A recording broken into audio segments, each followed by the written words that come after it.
put your phone or device aside and immerse yourself in this audio story. Perfect for listening on the move, while relaxing, or for bedtime listening. We release new stories daily, so make sure to like and subscribe to not miss out. This story is based on true events. The man who never existed. In the world of high finance, there are fortunes built on innovation and fortunes built on ambition. But then, there are fortunes that exist in the shadows. Empires constructed not in boardrooms, but in whispered conversations on private islands and behind the locked doors of Manhattan townhouses. Jeffrey Epstein claimed to manage billions for the world's wealthiest elite. Yet no one could explain how he made his money. No public clients. No transparent investments. No paper trail. Just wire transfers flowing through offshore accounts. Luxury properties appearing in his name. And a Rolodex that read like a directory of the world's most powerful men. Wall Street insiders whispered about him, but no one could penetrate the facade. This is the story of a man who built a financial empire that defied every rule of modern finance, and the dark machinery that kept it running. Because what Jeffrey Epstein was really trading wasn't money at all. The origin story begins in 1974, when a 21-year-old college dropout named Jeffrey Epstein walked through the doors of the Dalton School, one of Manhattan's most elite private institutions. He had no teaching credentials, no advanced degree, no conventional qualifications whatsoever. Yet he was hired to teach mathematics and physics to the children of New York's wealthiest families. The headmaster who hired him, Donald Barr, father of future Attorney General William Barr, a connection that would echo decades later in ways no one could have predicted. But what Epstein learned at Dalton wasn't pedagogy. It was access ... He learned how the truly wealthy think, how they move their money, how they protect their secrets. He learned that in the highest echelons of society, influence matters more than expertise, and discretion is worth more than gold. By 1976, Epstein had abandoned teaching entirely and talked his way into Bear Stearns, one of Wall Street's most prestigious investment banks. Again, he had no finance degree, no MBA, no traditional credentials. But he had something more valuable, an uncanny ability to read people, to understand their vulnerabilities, to position himself as indispensable. Within 4 years, he became a limited partner, a remarkable ascent that baffled colleagues who couldn't quite articulate what Epstein actually did. Former Bear Stearns executives would later describe him as operating in the shadows of the firm, working on special projects that bypassed normal channels, cultivating relationships with ultra-high-net-worth clients who demanded absolute confidentiality. But in 1981, Epstein's time at Bear Stearns ended abruptly. The official story: he violated company policy, the whispered truth. It involved a violation serious enough that the firm wanted him gone immediately, but not serious enough that they reported it to authorities. It was the first time Jeffrey Epstein would walk away from potential consequences that would have destroyed anyone else. What happened next defies conventional business logic. In 1982, Epstein founded his own financial management firm, initially called J. Epstein & Company, later renamed Financial Trust Company.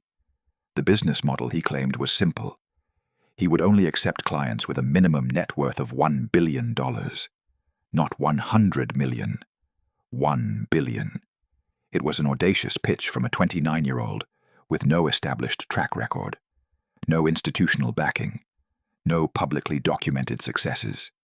Yet somehow, within months, Epstein claimed to be managing vast sums for an exclusive clientele. The problem? No one in the financial industry could identify his clients.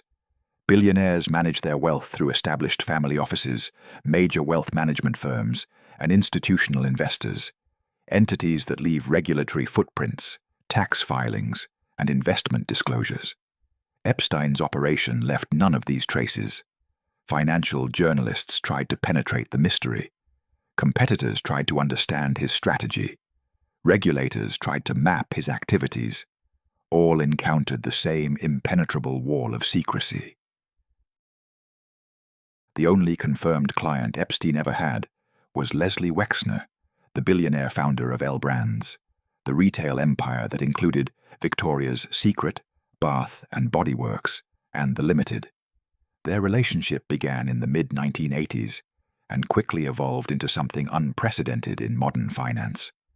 By 1991, Wexner had granted Epstein sweeping power of attorney over his entire fortune, estimated at over $7 billion at its peak. Epstein could buy and sell properties in Wexner's name, sign contracts, access accounts, make investments, all without oversight or approval. No other billionaire in modern history has granted such absolute financial control to an outside advisor. Through this arrangement, Epstein acquired his Manhattan mansion, a 21,000-square-foot property that Wexner's company had purchased for $13.2 million, for effectively nothing. He gained access to Wexner's private jet, his yacht, his homes, his corporate infrastructure. Financial experts would later describe it as the most lopsided relationship in wealth management history. But what did Wexner receive in return? That question haunted investigators, journalists, and former associates for decades. What service could possibly be worth granting someone absolute control over a multi-billion-dollar fortune? Here's where the financial mystery transforms into something darker. Throughout the 1990s, as Epstein's wealth visibly exploded, accumulating properties in Palm Beach, New Mexico, Paris, and his infamous private island in the U.S. Virgin Islands, financial investigators began noticing patterns that made no sense in legitimate wealth management. Money wasn't flowing through his firm in ways consistent with investment returns or management fees. Instead, wire transfers appeared in irregular patterns, often from shell companies, foreign accounts, and offshore entities that couldn't be traced to any known investment activity. Former prosecutors would later suggest that Epstein wasn't primarily running a financial management firm at all. He was running an intelligence operation disguised as one. The theory that emerged from years of investigation painted a chilling picture. Epstein cultivated relationships with powerful men, documented their activities during visits to his properties, and leveraged that documentation to extract financial support, business opportunities, and protection from legal consequences. His Manhattan mansion wasn't just a residence, it was reportedly wired with cameras throughout, including in bedrooms and bathrooms. His island wasn't just a vacation property, it was a controlled environment where activities could be monitored and recorded. Former employees described discovering hidden cameras, being instructed never to enter certain rooms, witnessing powerful visitors arriving and departing under extraordinary security measures. If these allegations are true, then Epstein's real business model becomes devastatingly clear.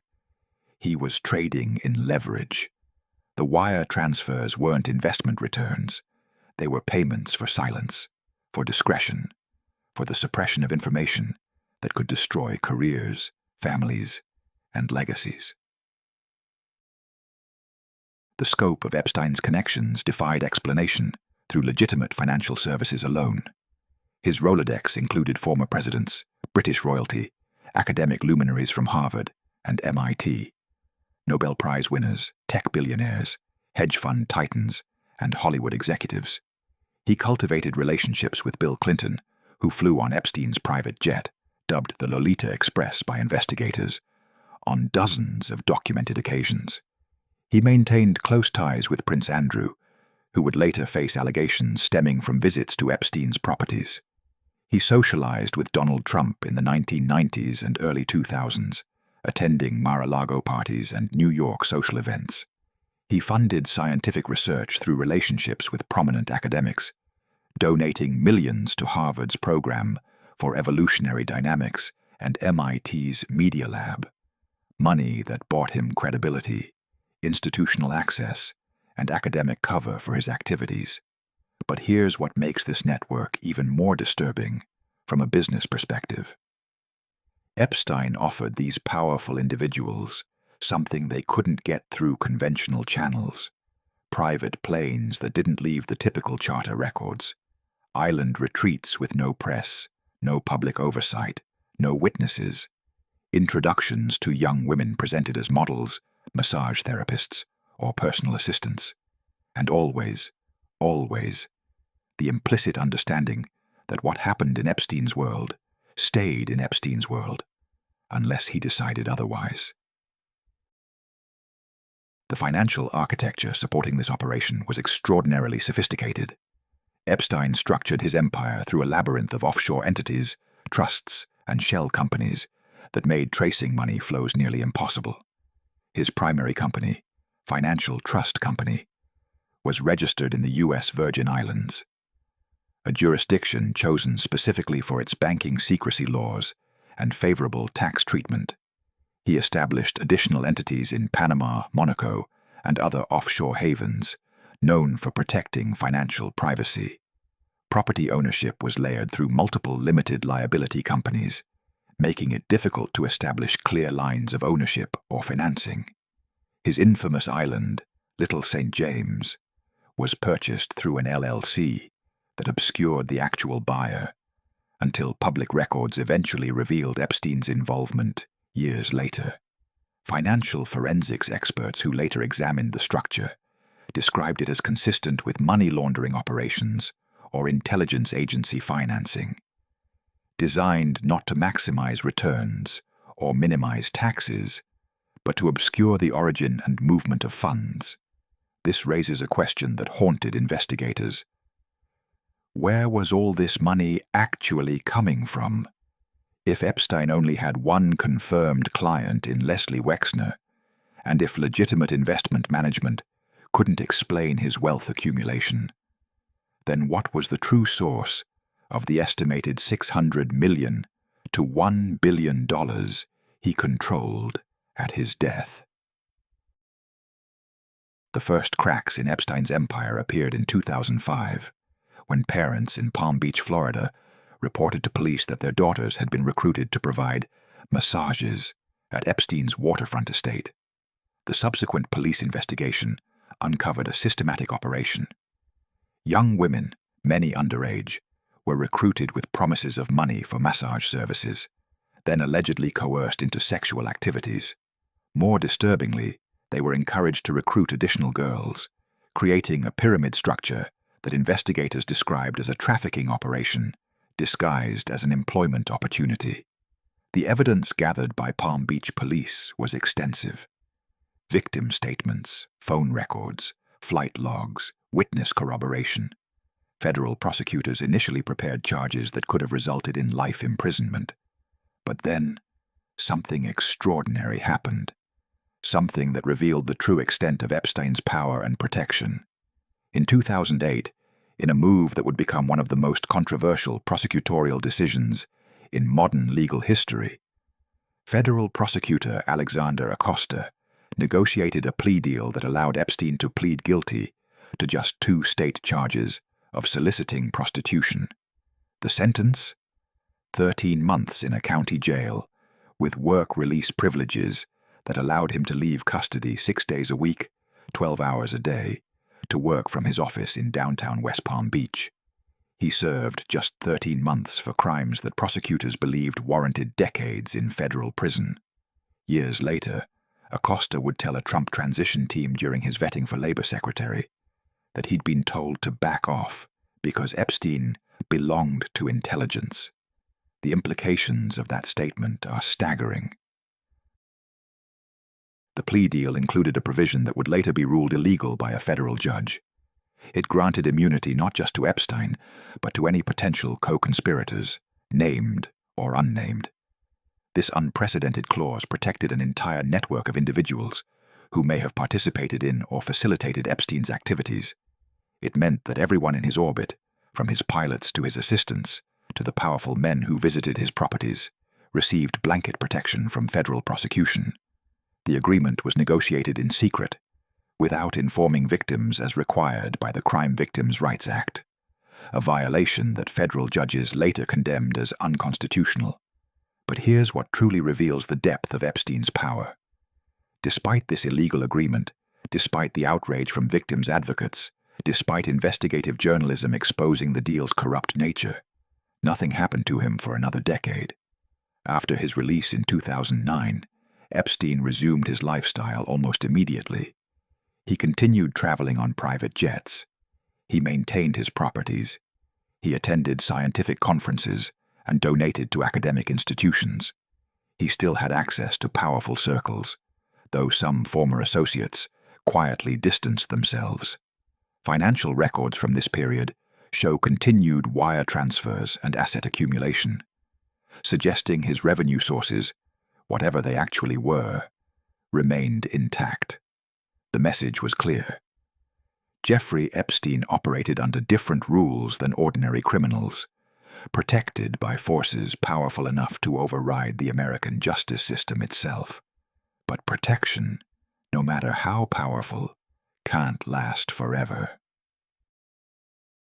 The empire finally began to collapse in July 2019, when federal prosecutors in New York's Southern District, operating independently from the discredited Florida prosecution, arrested Epstein at Teterboro Airport in New Jersey as he returned from Paris on his private jet. The new indictment charged him with sex trafficking of minors and conspiracy, based on activities from 2002 to 2005. This time, there would be no sweetheart deal. Prosecutors argued for detention without bail, citing Epstein's vast wealth, access to private jets, offshore accounts, and every resource needed to flee prosecution. A federal judge agreed, and Epstein was remanded to the Metropolitan Correctional Center in Manhattan, a high-security facility housing some of America's most dangerous defendants. Inside his cell, the man who had lived in unimaginable luxury, who slept in a mansion decorated with a life-size female doll hanging from a chandelier, who owned an island where he was the absolute authority, who had dined with presidents and princes, now faced the reality of spending the rest of his life in prison. His legal team immediately began preparing a defense, but former prosecutors noted the evidence against him was substantially stronger than in 2008, and the political climate had shifted dramatically toward believing and supporting victims of sexual abuse. For the first time in his life, Jeffrey Epstein's leverage appeared to be failing him. On August 10, 2019, just weeks after his arrest, Jeffrey Epstein was found unresponsive in his cell at the Metropolitan Correctional Center. The official cause of death, suicide by hanging. The circumstances immediately sparked controversy, conspiracy theories, and legitimate questions about how the most high-profile prisoner in America, a man with information potentially implicating dozens of powerful individuals, could have died in federal custody. The surveillance cameras outside his cell allegedly malfunctioned. The guards assigned to monitor him reportedly falsified records, indicating they were checking on him when they were actually sleeping or browsing the internet. He had been taken off suicide watch just days earlier, despite a previous suicide attempt. His cellmate had been transferred, leaving him alone in a cell where Bureau of Prisons policy mandated 2 inmates. The autopsy revealed injuries that a prominent forensic pathologist, hired by Epstein's brother, claimed were more consistent with homicidal strangulation than suicide.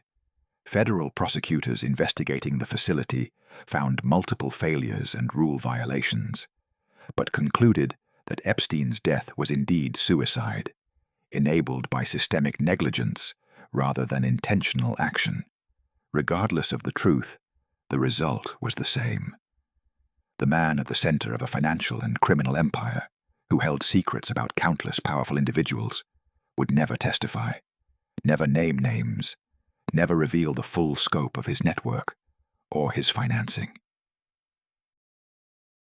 The aftermath revealed just how vast Epstein's hidden empire truly was.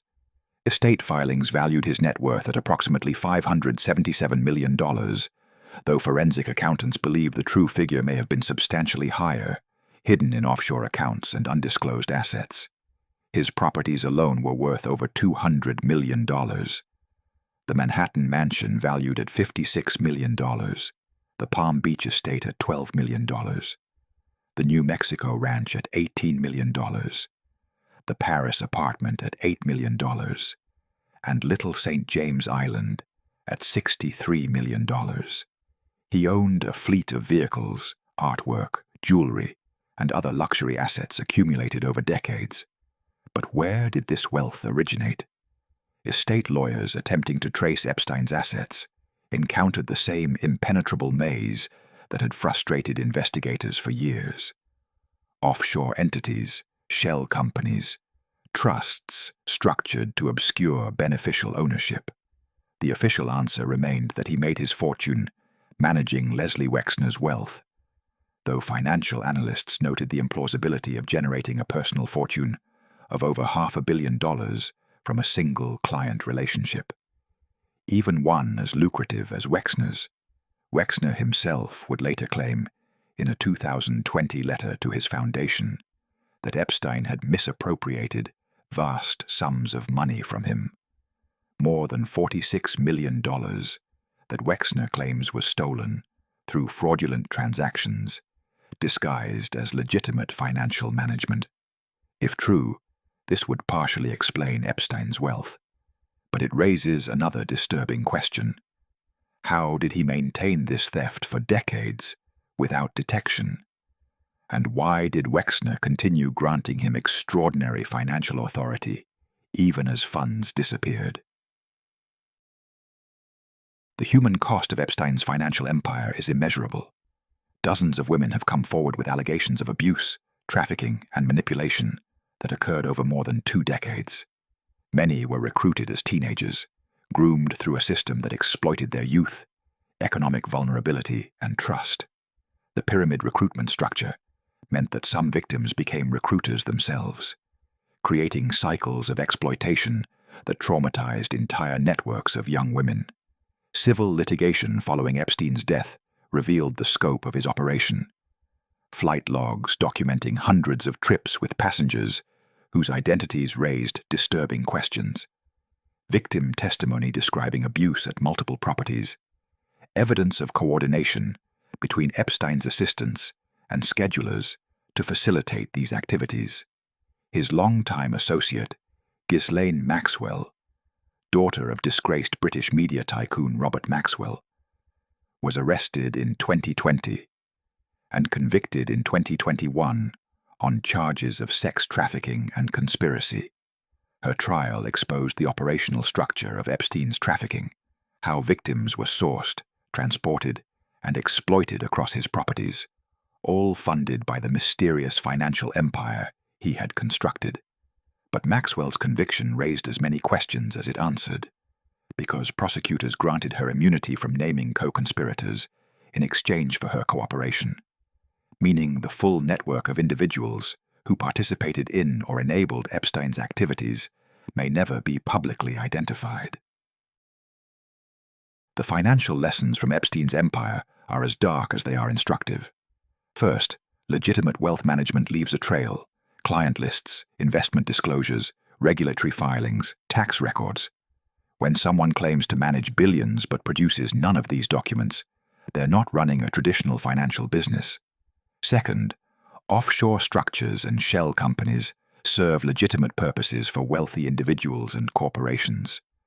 But when they're designed with the primary goal of obscuring money flows rather than optimizing returns or protecting assets, they signal potentially illegal activity. Third, and most disturbingly, power can create alternative forms of currency. Epstein understood that for certain individuals, access is worth more than money. Access to experiences, to people, to opportunities that conventional wealth can't purchase. He built an empire not by generating returns or creating value, but by positioning himself as a broker of the forbidden, trading in secrecy and leverage. Fourth, when someone consistently escapes consequences that would destroy ordinary individuals, when prosecutors back down from solid cases, when powerful institutions grant extraordinary privileges, It suggests they possess leverage that extends beyond conventional legal, financial, or social power. Whether Epstein was connected to intelligence agencies, as some have alleged, or simply cultivated relationships so compromising that powerful individuals protected him to protect themselves, the result was the same: a system of accountability that didn't apply to him. Today, Epstein's properties have been sold, his estate distributed to victims through a compensation fund, his name synonymous with predation and abuse rather than financial success. But the full truth of his financial empire remains obscured by the offshore structures he created, the secrets he took to his grave, and the powerful individuals who have every incentive to ensure those secrets remain buried. Investigative journalists continue pursuing leads, victims continue seeking justice and accountability, and financial forensics experts continue attempting to map the money flows that sustained his operation for decades. Some questions may never be answered. Who were his actual clients beyond Wexner? How much of his wealth came from legitimate financial activities versus extortion, theft, or payments for silence? Which powerful individuals provided protection, and what did they receive in return? What intelligence agencies, if any, had relationships with him? The broader implications for business and finance are profound. Epstein's empire demonstrates that conventional metrics of success, profits, returns, growth, may obscure operations built on fundamentally different and darker foundations. It reveals how wealthy individuals and institutions can be compromised through activities that would seem unthinkable to ordinary people. It shows how offshore financial structures, when combined with institutional corruption and power asymmetries, can enable criminal enterprises to operate for decades with impunity. Perhaps most chillingly, the Epstein case proves that some business empires are never meant to be understood by outsiders.